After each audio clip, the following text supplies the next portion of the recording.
Mari kita, sebelum kita merenungkan firman Tuhan ini bersama-sama, kita berdoa mohon pertolongan daripada Roh Kudus. Bapa, terima kasih kami boleh sekali lagi diberi kesempatan untuk datang ke hadapan-Mu bersama dengan saudara-saudara seiman. Kami memuji-muji Engkau Tuhan, walaupun dalam kumpulan kami yang kecil ini. Kami tahu Tuhan Engkau ada bersama dengan kami, karena Engkau hadir Tuhan. Jikalau kami 2-3 orang berkumpul dalam nama-Mu untuk boleh memuliakan nama-Mu, mendengar kebenaran firman-Mu. Karena itu Tuhan, biarlah firman-Mu selalu menjadi penuntun dalam hidup kami, yang mengarahkan hidup kami, yang menjadi ukuran kebenaran dan menjadi prinsip-prinsip dalam kehidupan kami. Tuhan, di dalam dunia ini kami manusia sering sekali memandang muka dan bersikap tidak adil kepada banyak orang, tetapi Tuhan Kau mengajar kami melalui pembacaan dan perenungan firman Tuhan ini, agar kami boleh seperti Tuhan, untuk boleh sungguh-sungguh jadi satu pribadi yang bersikap adil dalam kehidupan kami. Tuhan, tolong kami semua, biar kami merenungkan bersama-sama firman-Mu ini. Tuhan, memberikan pada kami pikiran, hati seorang murid yang mau mendengar kebenaran-Mu. Dalam Yesus Kristus kami berdoa dan bersyukur padamu. Amin. Ya, kita akan meneruskan pembacaan dan perenungan firman Tuhan dari kitab Yakobus ya. Terus ya, kitab Yakobus. Jadi kita akan meneruskan Yakobus pasal 2 sebenarnya ayat 1 sampai 13. Tadi kita sudah baca ayat 1 sampai ayat yang keempat ya. Oke. Jadi kali ini berbicara, kalau kita kembali mereview itu kitab Yakobus itu, kalau kita bandingkan misalnya kitab Roma dan kitab yang lain, maka itu sedikit agak berbeda. Kitab Roma itu banyak sekali ajaran-ajaran agak dalam ya, tentang anugerah, tentang iman, tentang hubungan orang iman Kristen dengan orang-orang Yahudi yang punya Taurat dan lain sebagainya. Tetapi dalam Yakobus ini ya, itu selalu ditekankan apa? Ya, kemarin kita selalu ulang itu, yaitu tentang kalau kita punya iman, maka kita harus mewujudkan iman itu di dalam perbuatan, ya. Dan dikatakan iman tanpa perbuatan itu adalah sia-sia, itu adalah iman yang mati. Nah, di sini prinsip ini kita bisa melihat bahwa kita harus sebagai orang percaya itu bukan hanya orang yang beribadah, ibadah itu harus ya menyembah kepada Tuhan, memuji Tuhan, melayani Tuhan, tapi juga mempunyai satu sikap di dalam hidup kita. Nah, kali ini berbicara sesuatu yang agak spesifik mengenai jangan memandang muka, ya, jangan memandang muka. Oke, ini satu isu yang agak sensitif juga, ya. Kasih keadilan itu sesuatu yang sensitif, bukan? Ya, kalau kita melihat misalnya, oke, ada dua orang bekerja di satu perusahaan. Oke. Satu dikasih gaji $1.000. Wah. Ini juga dikasih $1.000. Oke, sama-sama $1.000. Mereka tidak merasa nggak apa-apa. Oke, kawanku dia dengar, oh dia $1.000, aku juga dikasih $1.000. Oke, dia nggak merasa apa-apa. Tetapi coba kemudian dibedakan, ya. Satu dikasih $1.000, satu dikasih $1.500 dengan pekerjaan yang sama, dengan jabatan yang sama. Maka pasti yang sudah menerima $1.000 ini, walaupun itu besar juga bagi dia dulu, ya. Tapi ketika mendengar temannya itu mendapat $1.500, maka dia merasa yang 1.000 itu tidak adil. Dia sudah merasa kurang. Sebenarnya itu sudah cukup bagi dia, tetapi ketika dia merasa bahwa dia diperlakukan tidak adil, maka dia menjadi merasa marah dan merasa apa yang dia terima itu bukan sesuatu yang dia harus syukuri. Nah, ini yang terjadi. Dan juga banyak terjadi di dalam kehidupan manusia kita, yaitu misalnya di dalam keluarga, ya. Kita semua punya ada yang sudah berkeluarga, itu yang disebut favoritisme, ya. Favoritisme di dalam keluarga itu juga ada, sering bisa juga terjadi, dan itu bisa berdampak dalam pertumbuhan anak juga, ya. Misalnya ada anak yang lebih diperhatikan, kalau dikasih apa dia didahulukan, Lalu ada adiknya atau abangnya, atau bisa terbalik-balik. Ada adik yang diperlakukan istimewa, ada abang yang diperlakukan istimewa. Ya, ketika dua anak ini diperlakukan berbeda, ada favoritnya, maka yang terjadi bisa terjadi masalah, bisa terjadi pertumbuhan emosional yang tidak baik. Ya, jadi satu anak dikatakan, ih, kau seperti abangmu lah. Ya, begitu pintar, kamu kok begitu bodoh, katanya ya. Lalu diperlakukan tidak adil. Dulu, sekarang mungkin tidak ada lagi ya, tapi dulu tuh misalnya anak perempuan itu selalu diperlakukan lebih rendah ya, dalam kebudayaan atau kebiasaan orang budaya Tionghoa maupun Jawa dan Batak. Jadi anak laki-laki sekolah, anak perempuan nggak perlu sekolah tinggi-tinggi, nanti masuk dapur juga, katanya. Ya, jadi ini satu sikap yang bisa terjadi juga dalam perusahaan. Tadi saya sudah singgung ya, dalam perusahaan ya, juga di dalam kerjaan. Misalnya mem kita ada dua helper di dalam rumah, satu diistimewakan, satu pakai ruang AC, satu pakai nggak ada kipas pun nggak ada ya. Wah, pasti kita merasa, kok begini ya, seperti itu. Jadi ini sesuatu yang perlu kita perhatikan juga di dalam bermasyarakat. Bahkan dikatakan dalam teks ini adalah di dalam gereja, dalam kumpulan orang-orang yang mengatakan percaya kepada Tuhan, bisa juga terjadi sikap ini, memandang muka ini, ya, bisa terjadi sikap memandang muka ini, yang tadi sudah disebutkan ini, ya. Jadi memandang muka dalam bagian ini, kalau kita melihat katanya itu, pengertiannya adalah bersikap tidak adil. Saya sudah coba uraikan tadi. Bersikap tidak adil, ya. Memandang muka itu bersikap adil, kemudian membeda-bedakan orang.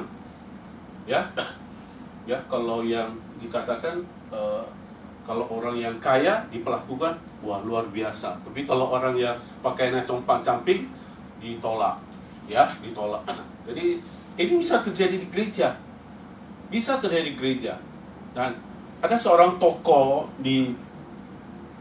dari India yang sangat terkenal, yaitu Mahatma Gandhi. Kalau kita pernah mendengar namanya, ialah tokoh seperti di Indonesia mungkin seperti Soekarno lah, ya, Presiden Soekarno. Jadi dia sebenarnya sangat simpati terhadap ajaran Kristen, bahkan dia sudah hampir menjadi orang Kristen.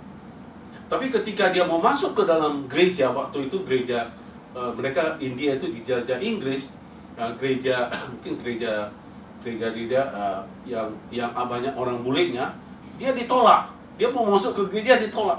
Ini gereja untuk orang bule, katanya, bukan untuk orang India. Maka dia ditolak. Dia merasa sangat Yesus yang saya baca, karena dia suka membaca khususnya khotbah di bukit. Ya, Yesus yang saya lihat di dalam Alkitab tidak seperti ini. Kenapa gereja seperti ini? Maka dia mengatakan, saya suka dengan Kristus, tapi saya tidak suka dengan gereja Kristus, gereja Kristen, karena mereka melakukan dia dengan melihat kulitnya. Wah, ini orang hitam ini, ya. Dia tidak boleh masuk. Dan jadi memberi penghakiman yang subjektif berdasarkan bukan berdasarkan sesuatu yang real, yang benar, tetapi berdasarkan penampilan fisik yang ada, ya, pakaian compang-camping, atau yang kurang berpendidikan, ataupun yang nampaknya tidak bisa memberikan persembahan yang banyak, maka seringkali diperlakukan tidak baik, ya. Nah, ini yang kita dikatakan secara keras dikatakan harus kita hindari, ya. Maka dia mengatakan, janganlah kamu yang sudah percaya kepada Kristus memandang muka. Jadi kalau ada orang kaya masuk, dia pakai baju yang bagus, ya, kalungnya pun emasnya berkilo-kilo, ya. Tapi biasa orang di sini udah orang India yang banyak sekali ya, emasnya, ya. Orang China kurang, dia taruh di rumah atau di safe deposit. Tapi orang India banyak sekali, ya. Jadi maksudnya orang kaya itu dilayani berlebihan. Nah, sebenarnya tidak salah orang kaya itu dilayani, dihormati, ya. Orang yang berpangkat kita hormati, ya. Kalau presiden datang atau orang menteri, perdana menteri datang ke gereja, ya kita menghormati dia sepantasnya, tetapi ini berlebihan. Diberi kursi kehormatan, biasanya di depan, ya, bisa di depan. Oh, ini kursi, ada orang diusir, mundur, kamu belakang dulu. Ini ada pejabat datang, jadi dikasih dia di depan, ya. Jadi diberi pelayanan yang berlebihan, tetapi ketika dia melihat orang miskin dikatakan, maka dia diperlakukan dengan rendah, padahal itu sama-sama manusia yang mau menyembah Tuhan, ya. Kamu pergi tadi dalam ayat kita baca, oh, dari sini dia diusir, sana kau di sudut sana, ya, dia pindah ke ujung sana, sudut sana, ya. Enggak, kamu bukan orang, kira-kira kamu bukan orang penting, kamu harus di situ. Nah, ini sesuatu yang tidak baik, ya. Walaupun mungkin di dalam gereja, ya, kita juga bukan berarti harus strict seperti itu. Kadang-kadang itu bukan karena menghina atau merendahkan, tapi misalnya kalau misalnya lah, ya, ada perayaan HUT kita, ya, pendeta senior atau pendeta gembala di sini kita undang, ya, masa kita suruh duduk dia di belakang, kan nggak pantas juga, ya, dia suruh di depan. Tapi bukan pengertian itu, dia memang pantas duduk di situ, ya, karena kita undang dia sebagai tamu terhormat. Tetapi sangat ditentang oleh firman Tuhan jikalau kita memperlakukan orang, ya, secara berbeda karena hanya penampilannya, ya. Kamu duduk di sana, atau dikatakan kamu tidak setara dengan saya, dengan kami. Sebenarnya dia tidak ingin orang itu ada di kumpulan itu. Ada nggak perasaan seperti itu? Itu yang menjadi beban. Katanya, ya, kau duduk, kalau nggak duduk sana, duduk di bawah kakiku. Jadi merendahkan manusia, ya, duduk di bawah kakinya. Duduk aja bersimpul itu di lantai ini. Wah, ini sesuatu yang tidak pantas. Tapi itu yang terjadi. Maka firman Tuhan mengatakan jangan seperti itu. Orang yang percaya tidak seperti itu, ya. Oke, kalau kita membaca bagian selanjutnya dikatakan, ya, dengarlah hai saudara-saudara yang kasih, bukankah Allah memilih orang-orang yang dianggap miskin oleh dunia menjadi kaya dalam iman dan ahli waris kerajaan yang telah janjikan kepada barang siapa mengasihi dia. Jadi Allah memilih bahkan orang-orang yang dianggap miskin. Gereja itu sejak awalnya itu adalah gereja yang selalu harus memperhatikan orang-orang yang miskin, orang-orang yang terpinggirkan. Itulah gereja sejak awal, ya. Jadi kita bisa melihat bagian itu. Gereja Metodis juga sebenarnya sejak awal berdiri itu karena memperhatikan orang-orang yang nggak terlayani oleh gereja Anglikan pada waktu itu. Para buruh tambang, ya, para pekerja kasar, ya, yang bekerja di pabrik-pabrik, kemudian di tambang-tambang yang kotor. Itulah John Wesley itu datang melayani mereka, bahkan menyesuaikan diri. Mereka itu nggak pernah ke gereja, nggak bisa dikasih gereja oleh majikannya. Tapi John Wesley itu pintar. Ketika orang itu mau masuk ke tambang jam-jam 5 pagi itu, dia sudah datang ke tambang itu. Dia tidak datang undang mereka ke gereja, dia mendatangi mereka lalu menyampaikan firman Tuhan. Nah, itulah sikap dari John Wesley, pendiri gereja. Jadi kita juga harus mewarisi seperti itu, ya. Jadi demikian juga kalau kita dalam seminggu ini agak sedikit berita yang agak hangat itu adalah Paus Fransiskus, ya, itu gereja Katolik. Tapi beda gereja Katolik dengan gereja Metodis. Tapi kita bisa belajar, ya. Paus itu sangat dihormati karena dia sangat memperhatikan orang miskin, ya. Bahkan orang yang seperti sakit kusta dia peluk, dia cium, ya. Ada orang di penjara, dia basuh kaki dia. Wah, itu satu sikap, ya, satu sikap seorang pemimpin dia luar biasa. Maka dia sangat dihormati, ya, oleh bukannya orang Kristen tetapi juga oleh orang-orang berkepercayaan lain. Mereka datang memberi penghormatan, ya. Semalam saya kira itu pemakamannya. Jadi ini yang harus kita ada, ya. Tetapi kamu telah menghinakan orang miskin. Bukan justru orang-orang kaya yang menindas kamu dan menyeret kamu ke pengadilan. Bukankah mereka menghujat nama yang mulia yang olehnya kamu menjadi milik Allah? Akan tetapi jikalau kamu menjalankan hukum yang utama menurut kitab suci, kasihilah sesamamu manusia seperti dirimu sendiri, kamu berbuat baik, Ya, tapi jikalau kamu memandang muka, kamu berbuat dosa, dan hukum itu menjadi nyata bahwa kamu telah melakukan pelanggaran, ya, yaitu memperlakukan orang secara berbeda, diskriminatif, ya, maka itu menjadi, ya, dikatakan ini, hati-hati dikatakan kamu berbuat dosa kalau kamu memandang muka. Oke, ini sesuatu yang perlu kita simak sekali, ya, di dalam apa. Oke, mungkin yang selanjutnya saya ingin melihat mengapa kita tidak boleh memandang muka. Yang pertama, karena Allah sendiri tidak memandang muka. Allah yang kita sembah itu tidak memandang muka. Bagi dia semua orang itu dia kasih, ya, tidak terkecuali. Dikatakan dia memberikan hujan, memberikan air, yang memberikan sinar matahari kepada orang yang percaya, bahkan orang yang melawan dia kasih juga, ya. Itulah Tuhan, ya. Jadi kita perlu melihat ini. Roma 2 ayat 11 mengatakan Allah tidak memandang muka, ya. Kisah Para Rasul pasal 10 ayat 30 mengatakan, sesungguhnya aku telah mengerti bahwa Allah tidak membedakan orang. Ini juga dalam case ini, dalam kasus ini adalah mengenai orang Yahudi dan orang non-Yahudi, ya. Orang Yahudi selalu merasa bahwa diri mereka ini adalah umat pilihan, umat yang khusus. Lalu bangsa-bangsa lain yang bukan Yahudi itu adalah kafir. Nah, ini ada istilah kafir, ini agak berat, ya. Kafir, ya, artinya orang yang tidak mengenal Tuhan. Lalu orang yang mengenal Tuhan itu direndahkan. Oh enggak, seperti ini. Jadi ini saya katakan Tuhan tidak memandang muka, ya, dalam kasus ini, ya. Oke, jadi kemudian Allah mengangkat orang yang rendah, tadi saya katakan di situ, ya. Jadi Allah memang bersikap adil, tapi adilnya Allah itu agak tanda kutip, ya, dia lebih berpihak kepada orang yang lemah. Nah, ini sifat daripada Allah itu, ya.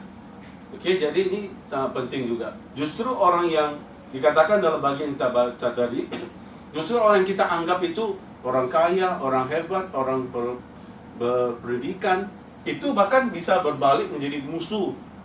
Ya, dikatakan, bukankah orang-orang kaya itu yang mempermalukan nama Tuhan? Bisa.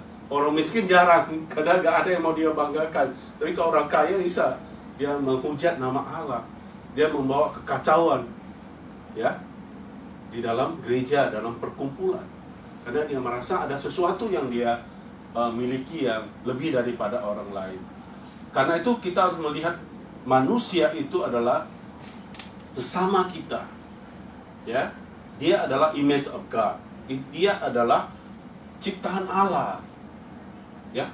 Jadi semua manusia itu berharga. Kenapa? Semua kita sama, dicipta oleh Allah. Kita memiliki gambar dan rupa daripada Allah, ya. Jadi kita punya dignity, kita punya apa namanya, kehormatan, ya, sebagai manusia. Siapapun kita, ya, mau helper, mau ya orang berpendidikan, mau apa, kita punya di hadapan Tuhan, kita adalah orang yang dikasihinya, karena Dia mencipta kita lebih daripada binatang, dari ciptaan yang lain.